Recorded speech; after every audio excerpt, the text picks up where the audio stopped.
बाली नाम का एक किसान रहता था। बाली के माता पिता ने मरने से पहले अपनी पूरी संपत्ति और खेती को दोनों भाइयों खाली और बाली के बीच में बांट दिया था। खाली के हिस्से में बहुत ही बढ़िया और अच्छे किस्म की जमीन आई थी, लेकिन बाली के हिस्से में एकदम बंजर और कांटेदार झाड़ियों से भरी हुई जमीन आई थी। पर बाली की सोच ऐसी नहीं थी। वो बंजर जमीन पाकर भी बहुत खुश था और सोचता है, कोई बात नहीं, जमीन तो जमीन होती है, चाहे बंजर हो या उपजाऊ। अगर मैं चाहूँ तो बंजर जमीन को भी मेहनत करके अच्छे और फसल देने वाली जमीन बना सकता हूँ। अब क्या होगा जी? हम क्या करेंगे? हमारे हिस्से में तो बंजर और झाड़ियों वाले खेत आए हैं। वहीं आपके बड़े भाई के हिस्से में सारी की सारी जमीन उपजाऊ आई है। हमारी तो फसल ही नहीं बनेगी। तुम चिंता क्यों करती हो भाग्यवान? मैं हूँ ना, मैं सब ठीक कर दूंगा। मेरी बंजर जमीन भी उपजाऊ जमीन हो जाएगी, बस धीरज रखो। बाली की पत्नी चिंता में पूरी रात सोती ही नहीं है और सोचती रहती है कि उसके हिस्से में अच्छी खेती नहीं आई है, जिनमें कभी फसल ही नहीं होगी। लेकिन अगली सुबह बाली अपनी पत्नी से कहता है, अरे भाग्यवान, मैं नहा धोकर कब से तैयार बैठा हूँ। लाओ, मुझे खाने को दो और थोड़ी रोटी मेरे लिए दोपहर के लिए साथ में बांध देना। आज मुझे खेतों में सफाई करनी है। ठीक है जी, अभी लाई। लेकिन मुझे नहीं लगता कि वहाँ पर काम करने से कोई फायदा होगा।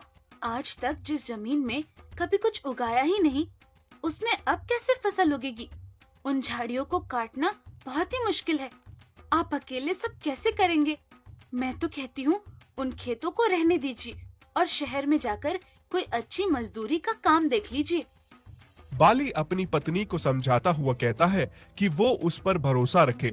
फिर उसके बाद बाली अपने साथ दोपहर का खाना बांधकर ले जाता है और खेत में जाकर काम करना शुरू कर देता है। फिर अपने हथियार से कांटेदार झाड़ियों को काटना शुरू कर देता है। बाली बड़ी ही सरलता से और आसानी से झाड़ियां काट रहा था। वो बिना अपना समय गवाए लगा हुआ था।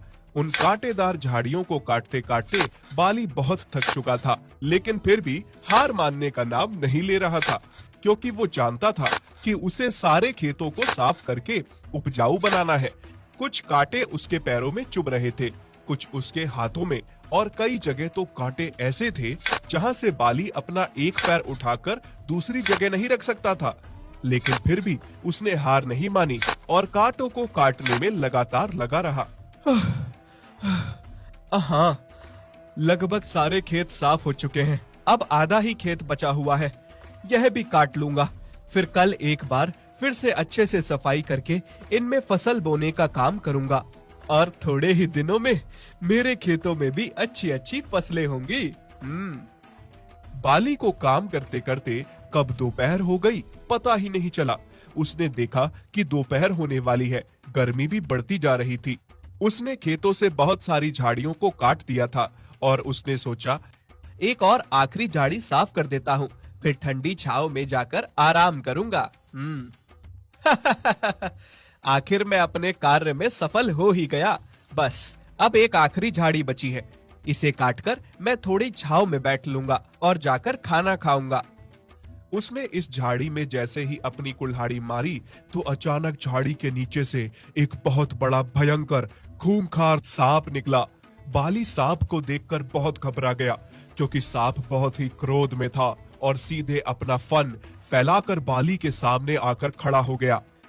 अरे अरे बाप रे, ये तो बहुत ही बड़ा और भयंकर सांप है और बहुत क्रोधित भी लग रहा है। शायद ये धूप सेकने के लिए झाड़ियों में आया है। ऐसा करता हूँ, छांव में जाकर बैठकर थोड़ा आराम कर लेता हूँ और खाना खा लेता हूँ।